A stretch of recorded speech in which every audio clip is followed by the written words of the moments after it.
Our main topic was what, how many uses of able to. पहिला आहे is am are plus able to. Second आहे was were plus able to. याचा अर्थ होते सक्षम होता, सक्षम होता, पात्र होता, लायक होता. तिसरा विषय होता will be, shall be plus able to. याचा अर्थ आहे सक्षम असेल, पात्र असेल, लायक असेल. सक्षम होगा, पात्र होगा, लायक होगा. चौथा विषय होता have been plus able to. याला आपण असं लिहू शकतो has been plus able to. या दोघांचाही अर्थ आहे करण्यास पात्र आहे. कर्ता एखादी क्रिया करण्यास सक्षम आहे. कर्ता एखादी क्रिया करण्यास सक्षम आहे किंवा तो ती क्रिया करत आलेला आहे. तो ती क्रिया यशस्वीरित्या करत आलेला आहे. हिंदी में सब्जेक्ट कोई क्रिया करने के लिए पात्र है, वो कामयाबी से वो क्रिया को करते आ रहा है. Have been, has been. बाद में 6 नंबर था एबल टू का, had been plus able to. Had been plus कर पाता था, करत आलेला होता. हिंदी में कर पाता था. ठीक है. किसी काम को कोई व्यक्ति कर पाता, इसका मतलब है किसी काम को कोई व्यक्ति कर पाता था. ठीक है. बाद में 7th नंबर है उसका वाला, उसको भी लिख लो आप. मस्ट को लगा बी एबल टू. पात्र ही होना चाहिए, पात्र ही होना चाहिए. हिंदी में समर्थ, यानी हम बोल सकते हैं समर्थ होना ही चाहिए कोई काम के लिए. समर्थ होना ही चाहिए. मराठीत पात्र असायलाच पाहिजे, समर्थ असायलाच पाहिजे. पात्र असायलाच पाहिजे. कोणतं तरी काम करण्यास समर्थ, लायबल असायलाच पाहिजे. समर्थ असायलाच पाहिजे. हा एक पॉईंट आहे. ठीक आहे. नंतर 8 नंबर तुम्ही should plus be able to घेऊ शकता. Should be able to. इसका भी अर्थ होगा करायला पाहिजे, करायला हवे, करण्यास योग्य, करण्यास पात्र असायला पाहिजे. करण्यास पात्र असायला पाहिजे. अबा असायलाच पाहिजे म्हटलं तर मस्ट बी, आणि साधं असायला पाहिजे म्हटलं तर शुड बी. होना ही चाहिए बोला तो मस्ट बी, आणि व्हायला पाहिजे, होना चाहिए ऐसा नॉर्मल बोला तो शुड बी. समझा आपको? क्योंकि मस्ट यानी 100% कंपल्शन, 100% होना ही है, और शुड यानी सलाह या एडवाइस देने के लिए हम शुड इस्तेमाल करते हैं. समझा आपको? टू का मतलब क्या होता है? To be still able to. इसका मतलब टू बी का मतलब is, am, are plus still able to. Still able to. इसका मतलब लिखो, इसका मतलब बहुत महत्वपूर्ण है. अभी भी योग्य है यानी अभी भी लायबल है. अभी भी योग्य है, अभी भी सक्षम है, अभी भी सक्षम है. She is still able to teach senior student. She is still यानी सी स्टिल यानी अभी भी. She is still able to teach senior student. इसका मतलब वो अभी भी सीनियर स्टूडेंट को पढ़ाने के लिए योग्य है. आपको लगता है कि 6 साल की ज्ञातगिरी, 7 साल की ज्ञातगिरी वो अभी नहीं पढ़ा पाएंगी, लेकिन मैं बताता हूँ ना, उसमें वो टैलेंट है, अभी भी वो सीनियर स्टूडेंट को पढ़ाने के लिए लायबल है। तो हम इंग्लिश में कैसे बोलेंगे? सी इज स्टिल यानी अभी भी able to teach senior students. समझा आपको? हो गया क्लियर मैडम? बाद में 10 नंबर का जो टॉपिक है, नीड बी एबल टू, इसका हिंदी मीनिंग और मराठी मीनिंग बताओ आपको। योग्य होने की जरूरत है, मराठीत योग्य, सक्षम, पात्र होण्याची गरज आहे। योग्य, सक्षम, पात्र होण्याची गरज आहे, ये लिख लो। इतना टॉपिक मुझे आपको पढ़ाने की इच्छा है। टॉपिक क्या था अपना? Is am are able to. अभी ये तो आपको आता है, फिर भी मैं 4-5 वाक्य ले लूँगा। देखो, अब हमने 10 टॉपिक के बारे में चर्चा की है, तो उसमें से पहला टॉपिक था is am are plus able to. ठीक है, इसका मराठी अर्थ सक्षम आहे, पात्र आहे, लायक आहे। हिंदी में सक्षम है, पात्र है, लायक है। कर्ता कोई काम करने के लिए सक्षम है, कर्ता कोई काम करने के लिए पात्र है, कर्ता कोई काम करने के लिए लायक है। ठीक है, इसका कंस्ट्रक्शन है, अगर आपने he, she, it, Ram, I, we, you, they, people ऐसा कुछ लिखा समझो, तो याद रखना ही, सी, इट और राम के सामने आएगा इज, क्योंकि ये 3rd पर्सन सिंगुलर सब्जेक्ट है। उसके सामने आएगा able to plus V1 plus object plus extension.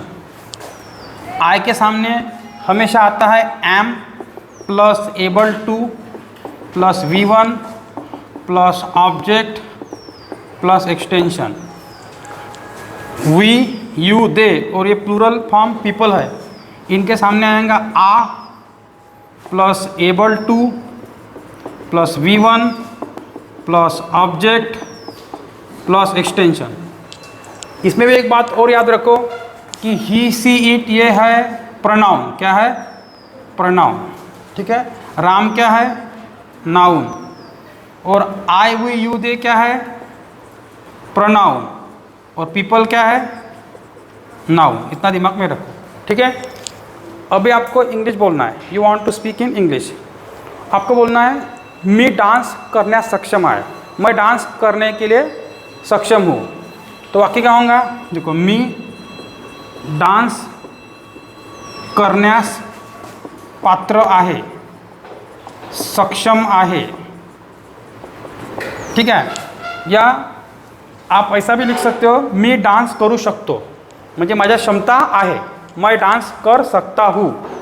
तो वाक्य होगा आई म्हणजे मी, be able to means I के सामने एम एबल टू आएगा, तो I am able to dance.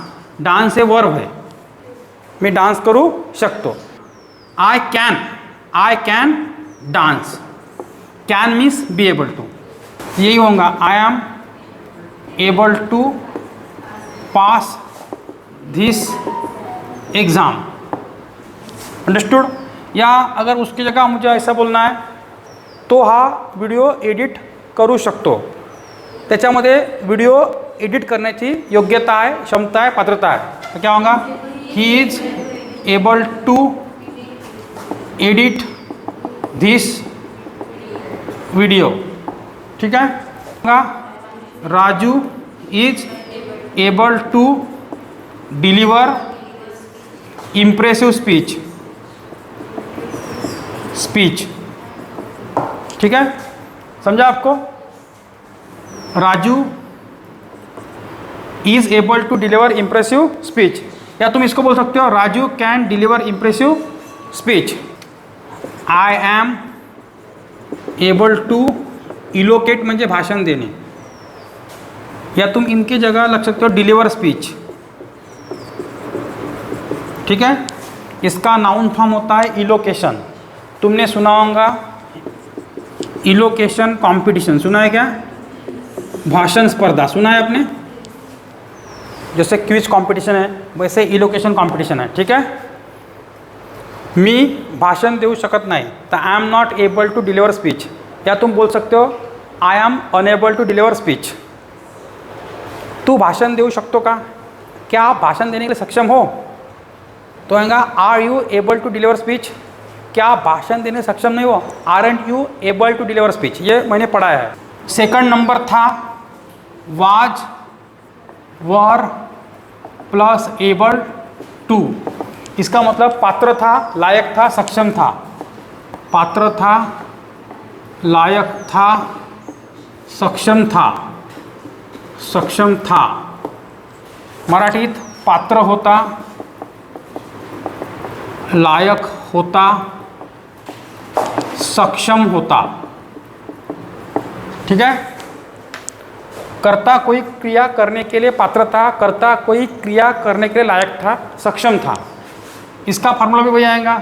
जैसे सब्जेक्ट रहेगा ही, सी, इट, कोई श्याम, राम रहेगा, आई, वी रहेगा, यू रहेगा, दे रहेगा, कोई पब्लिक का कोई नाम रहेगा, जैसे क्या बोलते हैं हम, पुलिस रहेगा समझो. तो तुम आपको मालूम है ही, सी, इट ये थर्ड पर्सन सिंगुलर है, उसके सामने हमेशा वाज आएगा, आई के सामने भी वाज आता है, प्लस एबल टू आएगा, plus V1 plus object plus extension आएगा. ठीक है. बाद में इनके सामने वर आएगा, प्लस एबल टू आएगा, plus V1 plus object plus extension आएगा. पुलिस के सामने भी वर आएगा. अभी आपको इंग्लिश बोलना है. जैसे कोई कर्ता कोई चीज़ करने के लिए पात्र था, लायक था, योग्य था, ऐसा दर्शाना है. जैसे वह अस्खलित इंग्रजी बोल सका, या वो अस्खलित इंग्रजी बोलने में सक्षम था. हमने बोला वह अस्खलित अंग्रेजी बोलने में सक्षम था. मराठीत तो फ्लुएंट इंग्लिश बोलण्यास पात्र होता, सक्षम होता. तो यहाँ क्या आएगा, ही वाज, देखो ही सब्जेक्ट है, बाद में वाज था, he was able to speak fluent English. He was able to speak fluent English, ऐसा आएगा. Have you understood this?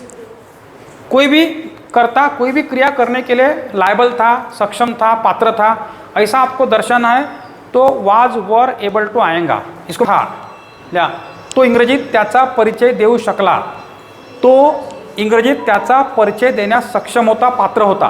तो क्या होगा, he was able to introduce in English language. English language. ठीक है. या तुम इसको ऐसा भी लिख सकते हो, he was able to tell introduction in English. तुम ऐसा लिख सकते, he was able to tell introduction in English. अब ये इंट्रोड्यूस हमने एज अ वर्ब ले आया, इसका नाउन फॉर्म क्या है, इंट्रोडक्शन है, इसलिए वर्ब टेल आया. Second form introduced, third form introduced, noun form introduction. समझा आपको? वह फूड की कास्ट अफोर्ड नहीं कर सके, ते जेवणाचे पैसे अफोर्ड नाही करू शकले. तो क्या होगा, they were not able to afford food cost. शब्द लिख लो, अफोर्ड म्हणजे परवडणे, अफोर्ड करणे म्हणजे बेअर करणे, है ना. Second form afforded, third form afforded. Noun form affordable adjective है, नाउन नहीं बनता. अफोर्डेबल का मतलब पुराने लायक. ती सीनियर विद्यार्थ्यांना शिकवू शकली. हिंदी में वह सीनियर स्टूडेंट को पढ़ा पाती थी, यानी वह सीनियर स्टूडेंट को पढ़ाने में सक्षम थी, पात्र थी, लायक थी, योग्य थी. तो क्या होगा, सी वॉज एबल टू, जैसे नंबर देना है तो नंबर 1 2, नंबर 2 शिकवणे नंबर 3, सीनियर विद्यार्थी नंबर 4, तो सी नंबर 1 पढ़ा सकी, पात्र थी, सक्षम थी, was able to teach senior students. Will be plus will be या shall be plus able to, सक्षम होगा, पात्र होगा, लायक होगा, सक्षम होगा, पात्र होगा, लायक होगा, लिखा। बाद में इसका फार्मूला आएगा, थोड़ा इधर लेता हूँ। सब्जेक्ट आपको मालूम है कौन से है, वही है he, she, it, Ram, I, we, you, they, कोई प्लूरल नेम, ठीक है। तो इनमें तुम किसी के सामने विल भी शाल भी ले सकते हो, लेकिन करंट इंग्लिश में ज़्यादातर लोग विल भी लेते हैं, विल भी शाल भी लेते हो। अभी पुराने ज़माने में आई और वी के सामने आता था शाल। अभी नए ज़माने के इंग्लिश में कोई ऐसा रूल को फॉलो नहीं करता है, मोस्ट ऑफ द टाइम लोग विल भी लेते हैं, विल लेते हैं, बराबर है। तो यहाँ will be plus able to plus V1 plus object plus extension आएगा, ठीक है। इसका मतलब होगा सक्षम होगा, कर सकूँगा, ऐसे हम बोल सकते हैं, कर सकूँगा, यानी कर्ता कोई क्रिया कर सकेगा, कर्ता कोई क्रिया करने के लिए पात्र बनेगा, योग्य बनेगा, लायबल बनेगा, ऐसा दर्शाने के लिए विल बी एबल टू आता है। जैसे आप अगले महीने अंग्रेजी बोल पाएंगे, कैसा होगा, आप अगले महीने अंग्रेजी बोल पाएंगे, कैसा, तुम्ही पुढल्या महिन्यात इंग्रजी बोलाल, म्हणजे तुम्ही बोलण्यास सक्षम व्हाल, तो क्या होगा, you will be able to speak English next month, ऐसा आएगा। Is it right. वो अंग्रेजी में लेटर लिख पाएगा, अभी नहीं लिख रहा, लेकिन जैसे ही 1 महीने का क्लास पूरा होगा वो लिख पाएगा, वो अंग्रेजी में लेटर लिख पाएगा, कैसा होगा, he will be able to write a letter in English. बच्चे वैज्ञानिक बनने में सक्षम होंगे, बच्चे वैज्ञानिक, हाँ साइंटिस्ट बनने में सक्षम होंगे, हाँ एबल टू बिकम साइंटिस्ट, हाँ, children will be able to become scientist. जैसे अपन निगेटिव बोलना है, जैसे वो लोग समय पर पैसा दे पाएंगे, तो क्या होगा, दे, वो लोग है ना, दे विल बी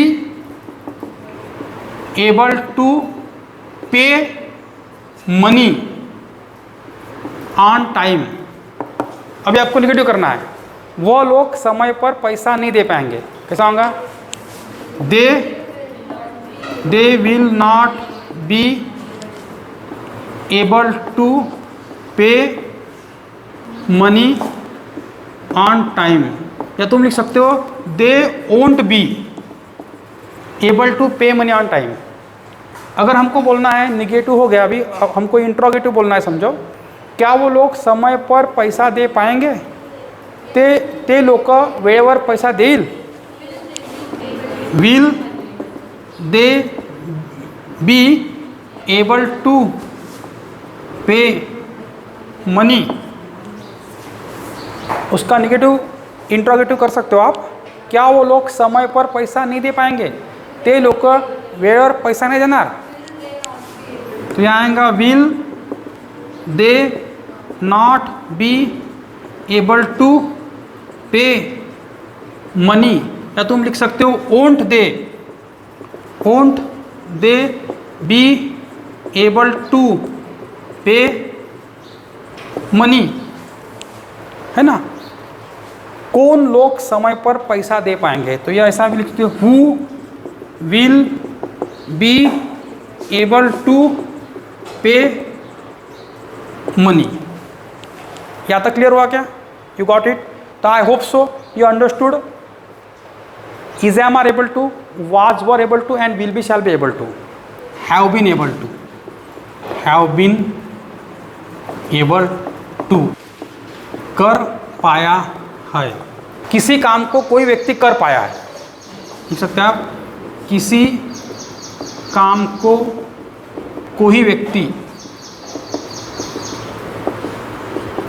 कर पाया है.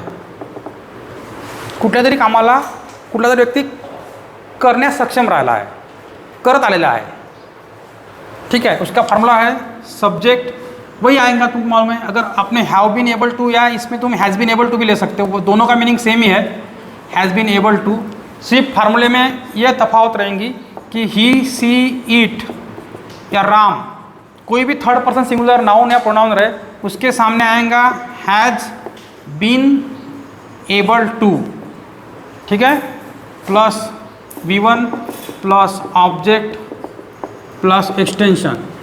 और इसके I, we, you, they first person singular subject रहे या सेकंड पर्सन सिंगुलर है प्लूरल रहे, बराबर है. उसके सामने आएगा हैव बीन. क्या आएगा? Have been plus able to plus V1 plus object plus extension. इसमें तुम एक चीज़ गौर करो, सब्जेक्ट प्लस हैव. देखो ये यहाँ क्या है, सब्जेक्ट है आई है, प्लस है हैव, प्लस उसका V3 है बीन. तुमको मालूम है बी ये फर्स्ट फॉर्म है, बी यानी होना, इसका सेकंड फॉर्म है वाज और थर्ड फॉर्म है बीन.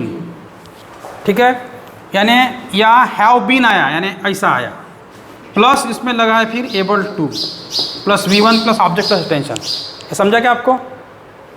अब ये आता है मोस्टली प्रेजेंट परफेक्ट टेंस में, ऐसा बाद में एबल टू ऐड हुआ है उसको. यानी इसका मतलब क्या है, जैसे कर्ता कोई क्रिया करने के लिए पात्र हो रहा है, पात्र हो चुका है, ऐसा हम दर्शाते हैं. जैसे वह 2 वर्ड बोल पाया है, यानी वो 2 वर्ड बोलने के लिए पात्र रह चुका है, पात्र हो चुका है. तो क्या होगा? He has been able to speak 2 words. लिख लो, समझा क्या? He has been able to speak 2 words. मैं अपना काम समय पे कर पाया हूँ. मैं अपना काम समय पर कर पाया हूँ. मराठीत यानी करने के लिए पात्र ठर चुका हूँ. मी माझं काम वेळेवर करू शकलो किंवा करण्यास सक्षम झालो. मी माझे काम करण्यास पात्र ठरलो. क्या होगा? आई यानी मैं, have been able to finish my work, म्हणजे पूरा कर पाया हूँ. एक वाक्य, वे लोग उन्हें नहीं मना पाए हैं. वे लोग उन्हें नहीं मना पाए हैं. मराठी, ते लोग त्यांना नाही म्हणू शकले.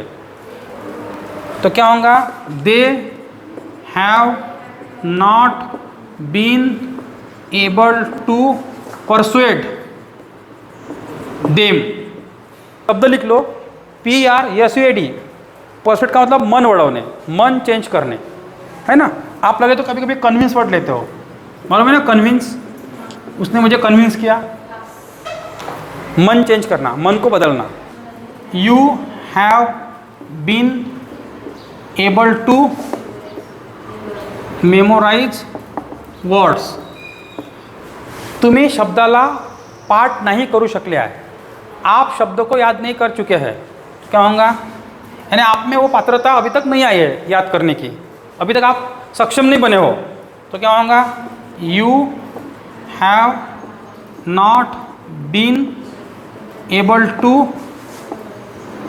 Memorise words. ठीक है, तुम्ही शब्द पाठ करू शकले का? क्या तुम शब्द याद करने में सक्षम हो चुके हो? क्या होगा? Have you been able to memorise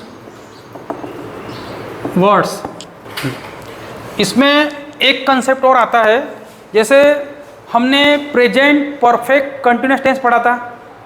देखो have been, has been, V1 plus ING आता है।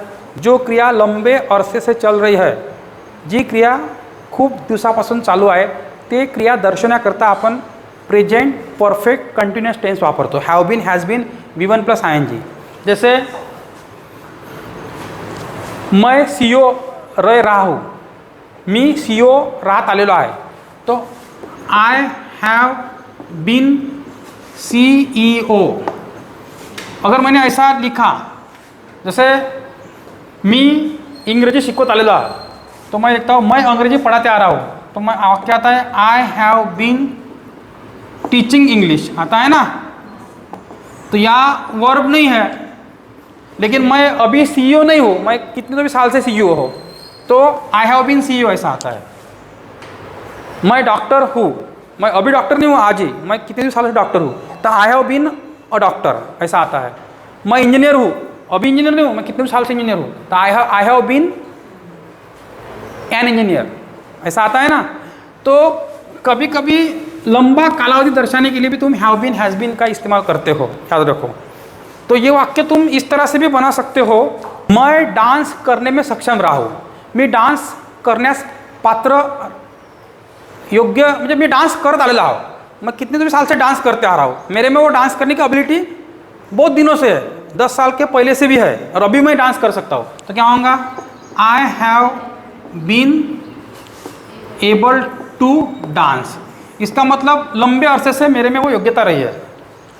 अगर मुझे ऐसा बोलना है, मैं हमेशा से फराटेदार अंग्रेजी बोलने में सक्षम रहा हूँ, मी नेहमी फ्लुएंट इंग्लिश बोलण्यासाठी पात्र आलेला आहे, म्हणजे मी नेहमी फ्लुएंट इंग्लिश बोलत राहत आलेलो आहे हमेशा। तो यह होगा, I have always been able to speak fluent English. ठीक है, समझेगा आपको। जो कोई क्रिया तुम कर रहे हो और तुम लायक हो, सक्षम हो, लायबल हो लंबे समय से, वो दर्शाने के लिए भी तुम have been, has been, able to का इस्तेमाल कर सकते। उसका काजुअल वर्ड है, वो हमेशा से लड़की पटाने में सक्षम रहा है, यानी आज का ही नहीं उसका काम, वो हमेशा का काम है, कितने तो साल से वो वही काम कर रहा है। तो क्या बोलेंगे, he has always been able to cajole girls. Cajole यानी लड़की पटाना, पटाना इसका मतलब। He has always been able to cajole girls. तो आपको हैव बीन, हैज़ बीन समझा क्या अभी, यू गॉट इट। फिर इसका negative, he has not been, has he been, hasn't he been, able to ऐसा आएगा। ठीक है, तो I hope so you got perfect knowledge of this topic. Have you got it.